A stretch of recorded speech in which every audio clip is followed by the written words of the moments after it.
আবার এটাকে নিয়ে গবেষণা করলো। ঈমানটা আবার ঈমানটা আবার কি জিনিস, কাকে বলে? এরা আবার গবেষণা করতে লাগলো। আবার গবেষণা করতে গিয়ে দেখলো যে এদের ঈমানটা কি জিনিস। তো আল্লাহর কসম এরাও খুঁজে পেল যে ঈমানটাই হলো ইশকে রাসূল, মুহাব্বতে রাসূল, নবী প্রেম। জোরে বলেন, বলেন, আরো জোরে বলেন সুবহানাল্লাহ। আর বারহাম সত্য কথা, এতে কোনো সন্দেহ নাই। আমরা অনেক সময় বলি ঈমান, আল্লাহ ঈমানের হেফাজত করুন, আল্লাহ ঈমান আমার হেফাজত সালামত, কিন্তু আমরা বুঝি না ঈমানটা কি। আল্লাহ ঈমানটা কি? এটা প্রশ্ন। কোন জিনিসের নাম ঈমান? এটা প্রশ্ন, কোন জিনিসের নাম ঈমান? আল্লাহর কসম মুসলমান উম্মতে মুহাম্মাদি শুনেন, না নামাজের নাম ঈমান, না রোজার নাম ঈমান, না হজ যাকাতের নাম ঈমান, না অন্য কোন শায় দান খায়রাতের নাম ঈমান, না আল্লাহর কসম ঈমান শুধুমাত্র জাতে মুস্তাফার নাম ঈমান। জোরে বলে, ঈমান শুধুমাত্র ইশকে রাসূলের নাম ঈমান। ঈমান শুধুমাত্র মুহাব্বতে রাসূল, তাযীমে রাসূল, তাযীমে মুস্তাফা, আদাবে মুস্তাফা, হুব্বে রাসূল, নবী পাককে অতিরিক্ত ভালোবাসার নাম ঈমান। জোরে বলে, বাস কথা শেষ। ঈমান কি? বাস একটাই উত্তর, ঈমান নবী পাককে পাগলের মতো মুহাব্বত করা, এটাই হচ্ছে ঈমান। জোরে বলেন না সুবহানাল্লাহ। অতএব মুসলমান উম্মতে মুহাম্মাদি সারা বিশ্ব জুড়ে এরা দেখছে, তাহলে অতএব এদেরকে সেই ঈমান থেকে দূরে করে দাও, সেই ঈমান থেকে দূরে করে দাও। তো এরা যখন দেখলো ঈমানটাই তো নবীর মুহাব্বত রে বাবা, ঈমানটাই তো নবীর মুহাব্বত, ওই জন্য কি করবে? এদের অন্তর থেকে নবীর মুহাব্বতকে দূর করে দাও, ব্যাস মুসলমানদেরকে মারতে সুবিধা হবে।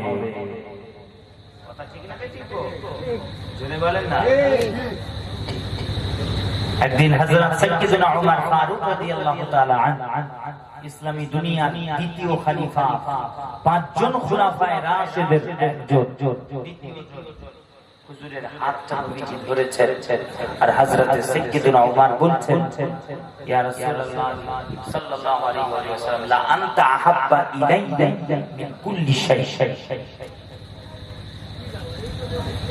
হুজুর, আমি আপনাকে সবকিছু ভালোবাসি,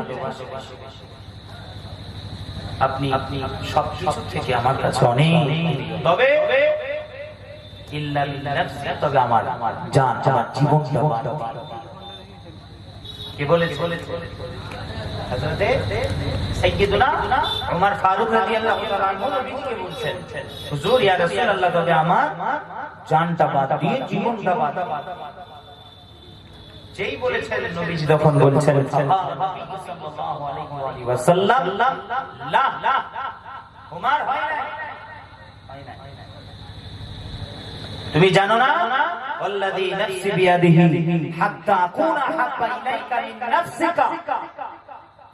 উমর, তুমি কি জানো না যে আমি রাসূলুল্লাহ আমাকে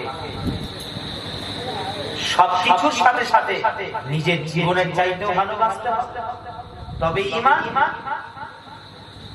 ওই বক্তারা হাদিসে পাক বলে, শোনেন না, বুখারী শরীফ, মুসলিম শরীফের হাদিস পাক বলে, শোনেন, জলসাই বলে, লা ইউমিনু হাত্তা আকুনা হাব্বা ইলাইহি মিন ওয়ালিদিহি ওয়া ওয়ালাদিহি ওয়ান নাসি আজমাইন। শোনেন নবীজি বলছেন, উমর, তুমি কি জানো না যে সবকিছুর সাথে সাথে আমি রাসূলুল্লাহ, আমি হাবিবুল্লাহ, আমাকে নিজের জীবনের চাইতেও ভালোবাসতে হবে। আরো অপর এক হাদিসে নবীজি ইরশাদ করেছেন, ইমাম তাবরানী হুজুর নোট করেছেন মুআজামুল কাবীর এর মধ্যে, লা ইউমিনু আবদুন হাত্তা আকুনা হাব্বা ইলাইহি মিন নাফসিহি ওয়া আহলি হাব্বা ইলাইহি মিন আহলিহি ওয়া ইতরাতি হাব্বা ইলাইহি মিন ইতরাতিহি ওয়া যাতি হাব্বা ইলাইহি মিন যাতিহি। নিজের আহল, নিজের নাফস, নিজের ইতরাত, নিজের জাত, সমস্ত কিছু রাসূলুল্লাহর কদমে কুরবান করতে হবে, তবেই সে মুমিন হতে পারবে। यानी মুমিন হওয়ার শর্তই হচ্ছে ইশকে রাসূল। জোরে বলে, এটা আমার কথা না, আমার বাবার কথা না, আর আমার দাদু ছোট হুজুর পীর কিবলা সুলতান শেরে খোদা শেরে আলী মরহুম দাদাজান ছোট হুজুর পীর কিবলা রাহমাতুল্লাহ আলাইহি আমার দাদুর কথা বা আপনাদের পীর মুর্শিদ আমার নানা জান হুজুর নানার কথা বলি। এটা নবী পাকের হাদিসে পাক বলছি, হাদিসে মুবারক। হযরত ওমর হুজুরকে বলছেন, ওমর তুমি একবারে মুমিন হতে পারো, হয় না কেন? হযরত ওমর ফারুক হুজুর বলেছেন, ইয়া রাসূলুল্লাহ আমি সবচাইতে আপনাকে ভালোবাসি, জানটা বাদ দিয়ে শুধু আমার জীবনটা বাদ দিয়ে বলেছে। মুসলমানের ছেলেরা ও রাসূলুল্লাহর গোলামেরা, নবী জীবনের ওমর সবকিছুর সাথে সাথে নিজের জীবনটাকেও আমি রাসূলুল্লাহ আমার কদমে কুরবানি দিতে হবে, তবে ঈমান পরিপূর্ণ হবে।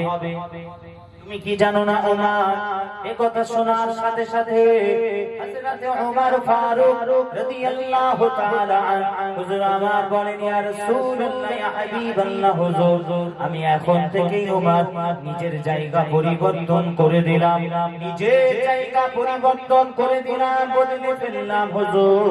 আমি এখন থেকে ওমর দুনিয়ার সমস্ত কিছুর সাথে সাথে দুনিয়ার ধন সম্পদ, দুনিয়ার ইজ্জত সম্মান, দুনিয়ার টাকা পয়সা সবকিছুর সাথে সাথে এমনকি আমি ওমর আমার পরিবার আত্মীয় স্বজন বউ বিবি বাচ্চা ছেলে সবকিছুর সাথে সাথে আমি ওমর নিজে জীবনের চাইতে ইয়া রাসূলুল্লাহ আপনাকে বেশি ভালোবাসি, ইয়া রাসূলুল্লাহ আমি ওমর আমার জীবনের চাইতে আপনাকে বেশি ভালোবাসি।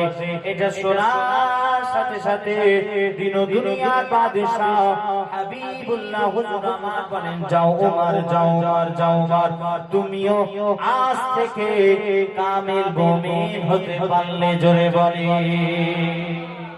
তুমি নিজের জীবনটাকে আমি রাসূলুল্লাহ আমার কদমে কুরবানি দিয়ে দিয়েছো, যাও যাও যাও তুমিও মুমিন হয়ে। আরো জোরে বলে, তাহলে অতএব কি বললাম, ঈমান শুধুমাত্র কি নবীজির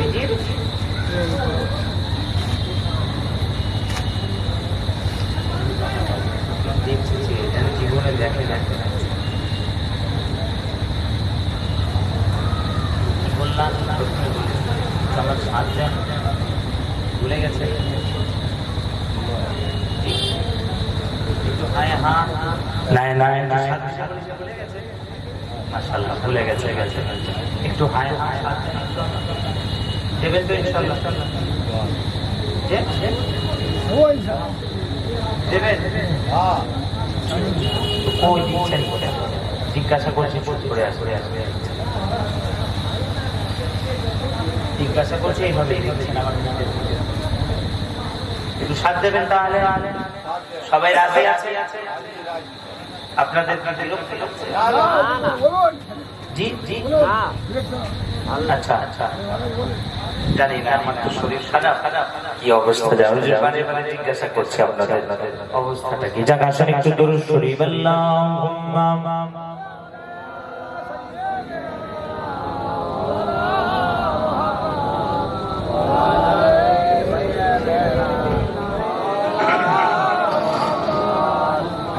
मेरे हुजूर से जो प्यार करने वाले हैं, मेरे हुजूर से जो प्यार करने वाले हैं, मेरे हुजूर से जो प्यार करने वाले हैं, मेरे हुजूर से जो प्यार करने वाले हैं, वो आसमान को छू कर गुजरने वाले हैं, वो आसमान को छू कर गुजरने वाले हैं, मेरे हुजूर से जो प्यार करने वाले हैं। जोरे बोल के चलो के चलते हैं दरबार गौस की जानिबे चलो के चलते हैं दरबार गौस की जानिबे चलो के चलते हैं दरबार गौस की जानिबे चलो के चलते हैं दरबार गौस की जानिबे ओ हम फकीरों के दामन वो हम फकीरों के दामन को भरने वाले हैं मेरे हुजूर से जो प्यार करने वाले हैं मेरे हुजूर से जो प्यार करने वाले हैं अल्लाहुम्मा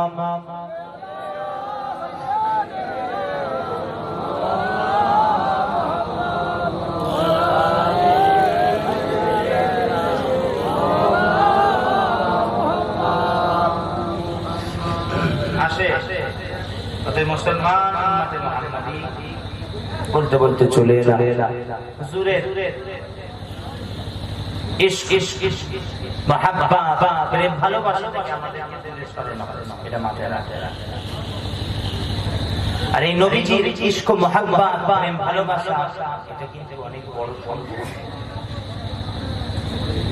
এই এত বড় সম্পদ এত বড় নিয়ামত থেকে দূরে করে আর আপনি আমি বুঝি না আমরা বুঝি না বুঝে এদের ধোকায় পা দিতেই যাচ্ছি দিয়ে দিন দুনিয়া আখিরাত সব বরবাদ হয়ে যাচ্ছে কেন নবী ছাড়া কোনো রাস্তা নাই রাসূলুল্লাহ ছাড়া বাঁচার কোনো রাস্তা নাই আল্লাহ বাঁচাবে হ্যাঁ আল্লাহ বাঁচাবে কবরে গেলে কি আল্লাহ বাঁচিয়ে নেবে না হাসরে গেলে আল্লাহ বাঁচাবে খবর আল্লাহ বাঁচাবে আল্লাহ বাঁচালে তো হয়ে গেল আল্লাহ বাঁচালে তো হয়ে গেল আচ্ছা হাসরে বাঁচাবে কে নবী বাঁচাবে হাসরে বাঁচানোর মালিক কে আল্লাহ হ্যাঁ এখানেই তো খন্ড খবরদার আকীদা ঠিক করে হাসরে বাঁচানোর মালিক একমাত্র রাসূলুল্লাহ জোরে বলে আরো জোরে বলে সুবহানাল্লাহ একমাত্র হাসরে বাঁচানোর যদি কেউ থাকে সেটা থাকে আল্লাহ পাক তো তিনি স্রষ্টা তিনি খালেক তিনি মালিক তিনি পরওয়ারদিগার তিনি খালেক তিনি হাকিকাতে বাঁচানোর মালিক তিনি একমাত্র তিনি পৃথিবীতে আর কেউ না এটা তো আকীদা এটা হাকিকাত কিন্তু কিয়ামতে রোজ হাসরে আল্লাহই যদি বাঁচিয়ে নেন তাহলে মুস্তাফার দরকার ছিল রাসূলুল্লাহকে আল্লাহ বানাতে গেলেন তার নিজের নূর থেকে নূরে মুহাম্মাদি সর্বপ্রথম খাল করলেন বানালেন সৃষ্টি করলেন কেন হুজুরের কি দরকার ছিল তাহলে অবশ্য আল্লাহ বাঁচাবেন ঠিকই কিন্তু আল্লাহ এমনি বাঁচাবেন না আল্লাহ তার হাবিবে তার মুস্তাফার মাধ্যমে বাঁচাবেন জোরে বলেন সুবহানাল্লাহ yani হুজুর আমাদের নবী পাক আমাদেরকে বাঁচিয়ে শাফাআত করে বাঁচিয়ে জান্নাতে নিয়ে যাবে জোরে জোরে মুসলমান উম্মত মুহাম্মাদি বাঁচার বর্তমান সিচুয়েশনে যদি বাঁচতে চান নিজের ঈমান আমল হেফাজত করতে চান বাঁচার রাস্তা একটাই মদিনাওয়ালার চৌকাঠ মদিনাওয়ালা নবীর সাথে সম্পর্ক করে নেন তো বেঁচে যাবে নাজাত হবে না 100 এটা গ্যারান্টি আছে বাঁচা আর দুনিয়া করবেন রাজনীতির গোলামতি করবেন একমাত্র মদিনার দুলাল আমিনার লালের গোলামতি হবে কিনা আওয়াজ দিয়ে তাহলে তাহলে তো নাজাত, নচেত নাজাত পাওয়ার রাস্তা নেই তো বলছে, বাঁচার রাস্তা নেই, শান্তির রাস্তা নেই। আরে আপনি শান্তি চাইছেন দুনিয়াতে, আরে কি করে শান্তি পাবেন আপনি? কেন? আপনার হাত থেকে রাসূলুল্লাহর মুহাব্বতের দাওয়াত ছিঁড়ে যাচ্ছে। আপনি শান্তি পাবেন যার হাত থেকে রাসূলুল্লাহর মুহাব্বত, ইশক, মুহাব্বত, আদব, তাজিম, সম্মান, ভালোবাসার দাওয়াত ছুটে গেল। যার অন্তরটা রাসূলুল্লাহর মুহাব্বত থেকে খালি, আরে সে তো খুদ নিজেই জিন্দা নয়, সে মৃত। সে জিন্দা নয়, তুমি জিন্দা নও। তোমার অন্তরে ইশকের সুর নেই, তুমি সারা দিন বেগানা হয়ে হাঁটছো, তুমি সারা দিন দুনিয়া করছো, তুমি সারা দিন ওই রাজনীতি নিয়ে পড়ে আছো, নেতার দরবারে বসে আছো, দরবারে পড়ে আছো। তো তুমি মৃত, তুমি জিন্দা নও। তুমি কি মৃত, তুমি জিন্দা। তুমি জিন্দা তখনই হবে তোমার অন্তরে যখন আল্লাহ ইশকের সুরের চিরাগটা যখন জ্বালাবে, তখন তুমি জিন্দা হবে। নাই তুমি জিন্দা না, তুমি মৃত। অতএব শান্তি খুঁজছি দুনিয়াতে। হায় হায় মুসলমান, আল্লাহ রাসূলের থেকে বেগানা হয়ে দূরে সরে গিয়ে, হাবিবুল্লাহ থেকে, নবী পাক থেকে দূরে সরে গিয়ে শান্তি খুঁজছি। আর কি শান্তি পাবে? যদিও আল্লাহ দেন অনেকে তোমার দুনিয়াতে তারপরে করে দিয়ে হয়, তবুও শান্তি নেই। যাও না, যাও। হ্যাঁ, সুদের কারবার, ঘুষ, হারাম, যাও খবর নিয়ে যাবে। কত শান্তি আছে দেখো, ভেতরে খবর নাও, পেরেশানি রাতে কথা বুঝে আসলে। কোরআনে এসেছে আলা বিযিকরিল্লাহি তাতমাইন্নুল কুলুব, আল্লাহর জিকিরে অন্তর শান্তি পায়। কোরআনে এসেছে, কোথায় এসেছে? জোরে বলে। কোরআন শরীফে এসেছে যে আল্লাহর জিকির সময় অন্তর শান্তি পায়। এখন আল্লাহর জিকিরটা কি?